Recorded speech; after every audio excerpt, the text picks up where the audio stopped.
Bueno, pues vamos a hacer otra reflexión filosófica, ontológica, sobre la actualidad. Y esto lo hemos denominado, le hemos puesto el título El retorno del caos. En el principio, en el origen está el caos, pero el caos no es algo que el cosmos sustituye completamente. El caos no solo es el inicio temporal, sino que es principio, esencial. La diferencia fundamental es que mientras que el inicio desaparece, el principio permanece subyacente en proceso de desarrollo. Eso es lo fundamental, ¿no?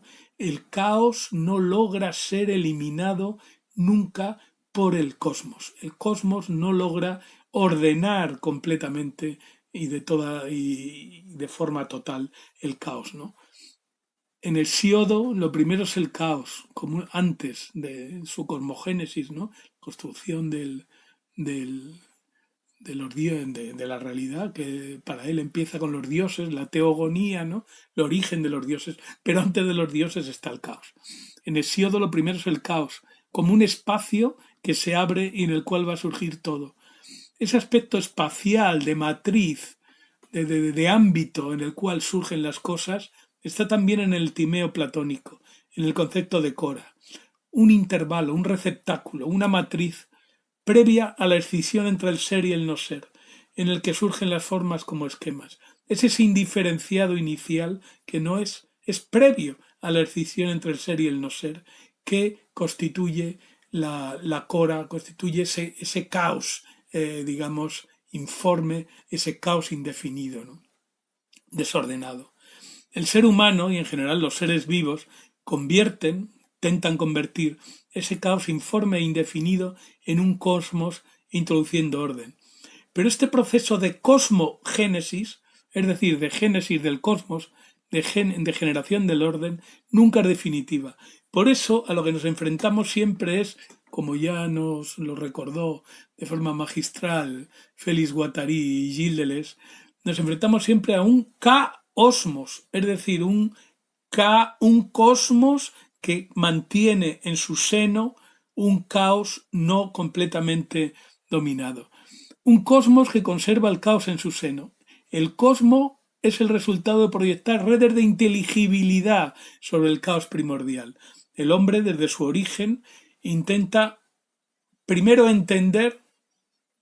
primero defenderse, y para eso necesita entender y, a ser posible, transformar ese caos indefinido con el cual se encuentra. En ese sentido, la cultura, lo simbólico, es esa segunda naturaleza humanizada que se superpone a la primera naturaleza caótica y salvaje. El mito es la primera red de inteligibilidad simbólica proyectada sobre el caos, y sobre esa primera red de inteligibilidad se añaden la filosofía, el arte y las ciencias, como mecanismos de articulación, de estructuración, de ordenación, en principio, de ese caos caótico, de ese caos desordenado.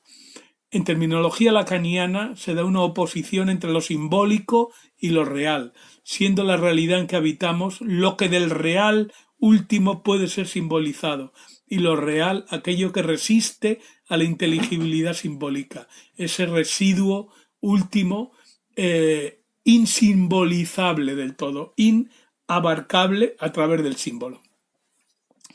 También García Vaca, el filósofo español, ¿no?, distingue entre mundo y universo en el mismo sentido. Mundo ordenado y un universo desordenado, caótico, previo a ese mundo que construye el hombre. El hombre, además, construye esto mediante un proceso que el viejo Lukács denominaba el retroceso de las barreras naturales, ¿no? O sea, una especie de el proceso de desarrollo del ser humano se hace aprovechando las leyes naturales, pero haciendo trampa, desviándolas y utilizándolas para su provecho, ¿no? Y en ese sentido obliga a retroceder la necesidad natural, ¿no? Esa fuerza de la realidad, que, como decía Blumenberg, la cultura, ya desde el mito, es un intento de construir una caverna para protegernos del absolutismo de lo real que se llegue amenazador sobre el hombre. El hombre, ya desde que se constituye como especie, como Homo sapiens, se encuentra anonadado ante lo que Hans Blumenberg, define como el absolutismo de lo real. Lo real es absoluto, no depende de nada, y se enfrenta al hombre que lo tiene que dominar a través de armas teóricas y de armas prácticas, pragmáticas, tecnológicas. Este carácter caósmico de la realidad hace que no cualquier orden pueda imponerse sobre el caos. Hay ordenamientos más armónicos que otros, ordenamientos que conservan los equilibrios naturales y procuran no introducir excesivas distorsiones en la homeostasis global. Cuando esto sucede, es decir, cuando introducimos distorsiones excesivas, como parece ser en el actual caso del coronavirus, al interrumpir el equilibrio del virus con sus huéspedes naturales y expandirlos fuera de sus lugares de origen, se produce una catástrofe. Elementos que habían encontrado un equilibrio en sus nichos originales, cuando salen de esos nichos originales, encuentran nuevos portadores que no están como los portadores suyos tradicionales, que no están inmunizados contra el virus, no están acostumbrados a él. Y para estos nuevos portadores el virus es letal. Es decir, que justamente el haber interrumpido los ciclos naturales de los virus, pues es lo que, y haber traspasado estos virus a unos ámbitos distintos, y además, claro, en un ámbito como el nuestro, de globalidad, pues ese ámbito en principio es, como lo hemos visto, pues toda la humanidad, es decir, toda la Tierra, el conjunto de la Tierra que está interconectada por redes de comunicación muy rápidas. Entonces, claro, eso explica que sea muy difícil mantener localizadas las pandemias, ¿no? Yo creo que esta es la primera pandemia global, porque ni siquiera el último referente, la famosa y mal llamada, aunque sea un tópico, es verdad, mal llamada, la gripe española del 18 se mantuvo mucho más localizada, mientras que esta ha sido cósmica, es decir, en un mes ha llegado prácticamente a todos los rincones de la Tierra. Bien, el cambio climático también es otro ejemplo de intervenciones desmedidas en los equilibrios naturales. Si producimos muchos gases y esos gases no se pueden repartir de forma adecuada, pues esos gases producen un efecto invernadero, producen una especie son como cortinas que impiden la llegada de los rayos solares, etcétera, etcétera, etcétera. Es decir, hay una especie de, lo cual produce, pues, producción de ozono, subida de temperaturas, las subidas de temperaturas en los casquetes polares, pues produce que se funden grandes cantidades de hielo, esto produce más agua líquida, etcétera, etcétera. Es decir, que las distorsiones que introduce el ser humano pues rompen los equilibrios. En ese sentido, por ejemplo, también la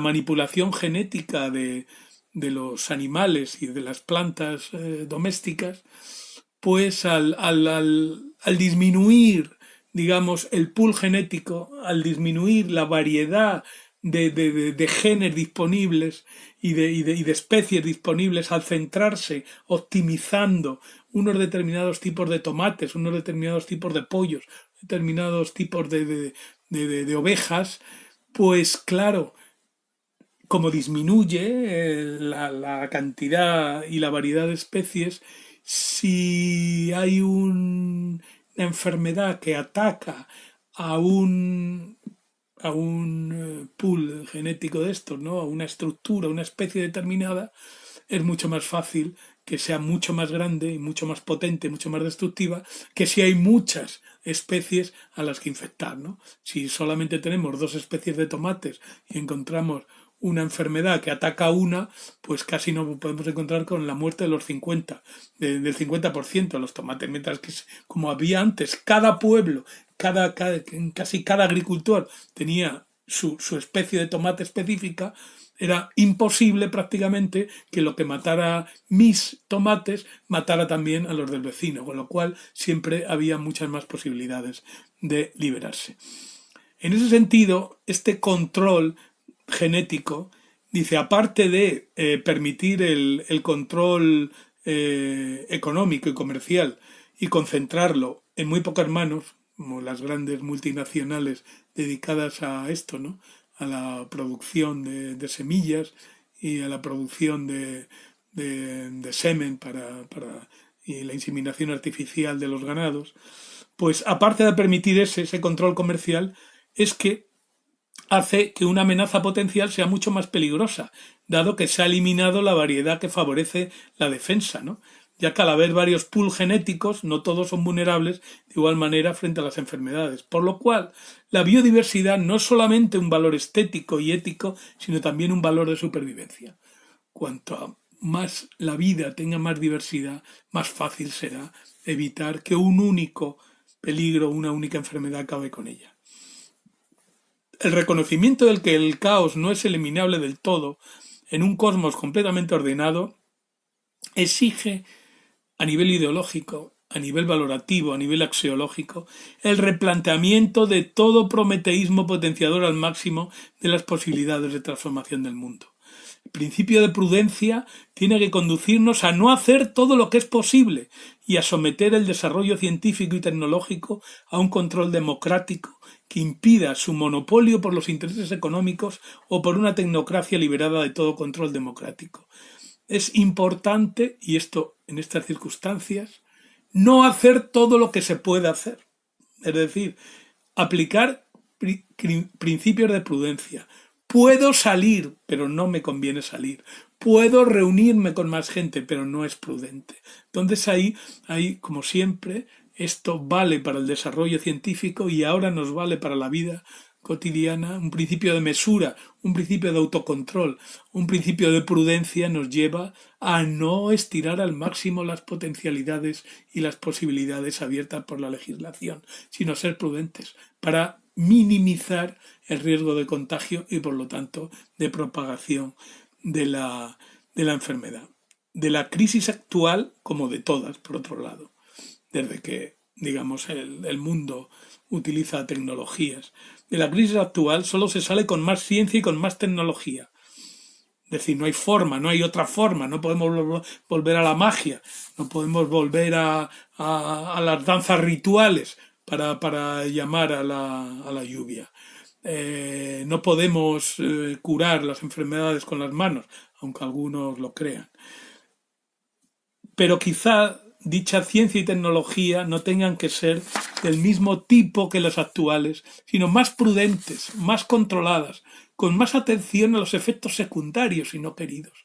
Ahora, la prudencia exige control, exige no desarrollar todo lo que podamos y sobre todo estar muy atentos a los efectos laterales, a los efectos secundarios no queridos, ¿no? Para evitar que las cosas se vayan de la mano, ¿no? Las crisis actuales quizás expresen, por supuesto metafóricamente, ¿no? Pero es gracioso, ¿no? En francés grondé, ¿no?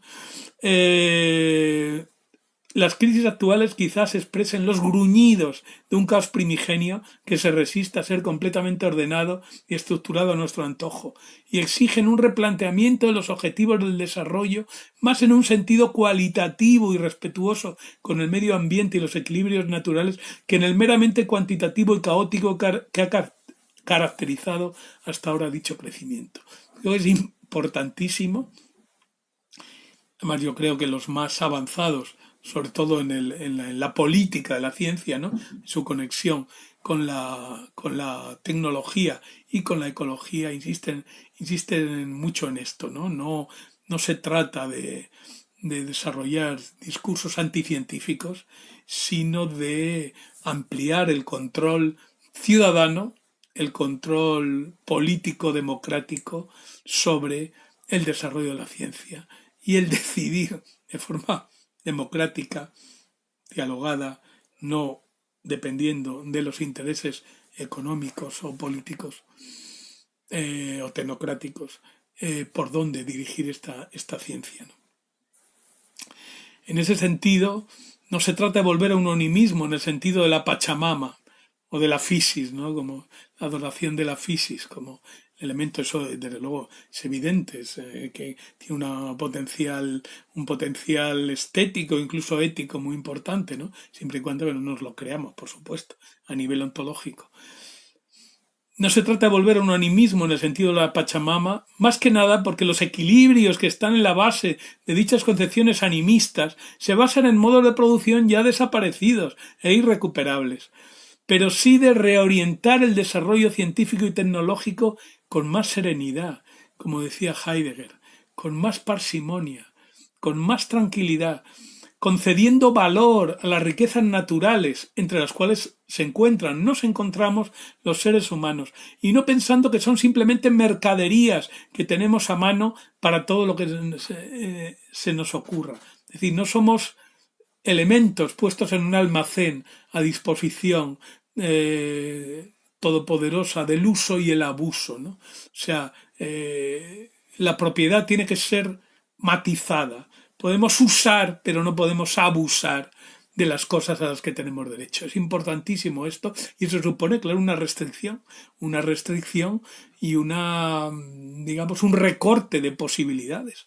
Queda prohibido el abuso, y no solo el abuso del ser humano, sino también el abuso de la naturaleza, los seres vivos, de los seres orgánicos en general. La actual preocupación por lo común, en detrimento o al menos en consonancia con lo privado y lo público, es un tipo de reflexión tanto política como ética, como ciudadana, en la cual estamos inmersos en varios años, siguiendo sobre todo las intuiciones de Hart y Negri, poner el acento sobre lo común, como aquello que supera a lo privado, pero no es meramente público, en un sentido de estatalizado, sino en un sentido más primario, ¿no? más cercano a ese caos originario, ¿no? Porque claro, lo común es justamente lo menos transformado. Es decir, lo menos, no digo no, pero lo menos. El aire, las aguas, los paisajes, las culturas, etcétera, ¿no? Es decir, esos elementos comunes son los que no pueden ser, digamos, objeto de apropiación privada, pero ni siquiera de una apropiación pública, ¿no? Sino que, porque claro, lo público está normalmente ligado a ámbitos determinados espaciales concretos. Y da la casualidad que lo común supera las fronteras, es como el virus, es transfronterizo. Yo lo público puedo defender lo público en España, lo puedo defender incluso en la Unión Europea, pero lo común no se puede defender solo desde España o desde mi pueblo o desde la Unión Europea. Lo común es común de todos, toda la humanidad en su conjunto y toda la naturaleza en su conjunto es lo común, y hay que defenderlo ya en un sentido no solamente, por supuesto, privado, no solamente público, sino en un sentido mucho más, entre comillas, comunista. Y en este sentido puede ser importante recuperar al joven Marx, al Marx más poético, pero al mismo tiempo más intuitivo, más neorromántico también es verdad, pero es un Marx que ya había conectado con el movimiento obrero, ya había estaba empezando a conectar con la economía política inglesa, es decir, que no era el Marx puramente romántico, ¿no? El Marx de los manuscritos del 44 dice que la humanización de la naturaleza tiene que suponer al mismo tiempo una naturalización pareja de la humanidad. Y en ese sentido, en este proceso de humanización de la naturaleza y naturalización de la humanidad, en ese humanismo igual a naturalismo y ese naturalismo igual a comunismo es para el joven Marx de esta época del 44, 43, 44 la definición del comunismo. Dice, el comunismo en este sentido, ¿no?, de completo naturalismo humanismo y completo humanismo igual a naturalismo, sería la verdadera solución del conflicto entre el hombre y la naturaleza, entre el hombre y el hombre, la solución definitiva del litigio entre existencia y esencia, entre objetivación y autoafirmación, entre libertad y necesidad, entre individuo y género. Es el enigma resuelto de la historia y sabe que es la solución. Bueno, aquí claro hay un elemento todavía muy prometeico del joven Marx, ¿no? Esa rotundidad, ¿no? Es el enigma, muy hegeliana, por cierto, es el enigma resuelto de la historia y sabe que es la solución, la autoconciencia. Ese tema, o sea, digamos, el nivel más alto que ha llegado el pensamiento del mundo, ¿no? El pensamiento, al menos el occidental, el idealismo alemán, ¿no? Pues ahí Marx recupera todo eso, ¿no? La autoconciencia, no solamente el comunismo es el enigma resuelto de la historia, sino que al mismo tiempo es el nivel de autoconciencia máximo al que llega el ser humano. Este es el comunismo que podrá salvarnos, como lo han recogido Zizek, como lo recogió hace unos años Badiou, y por supuesto este comunismo no tiene nada que ver como gente con no ignorancia, no tanta ignorancia, sino mala fe, intentan desviarlo. Este comunismo, ya digo, este comunismo del joven Marx, ya digo que puede ser retomado por Zizek o por Badiou, por el propio Negri, Har, entre otros, no tienen nada que ver con una reedición del régimen desaparecido de la Unión Soviética, que no solamente no tenía nada que ver con este proyecto, sino que era más bien su negación.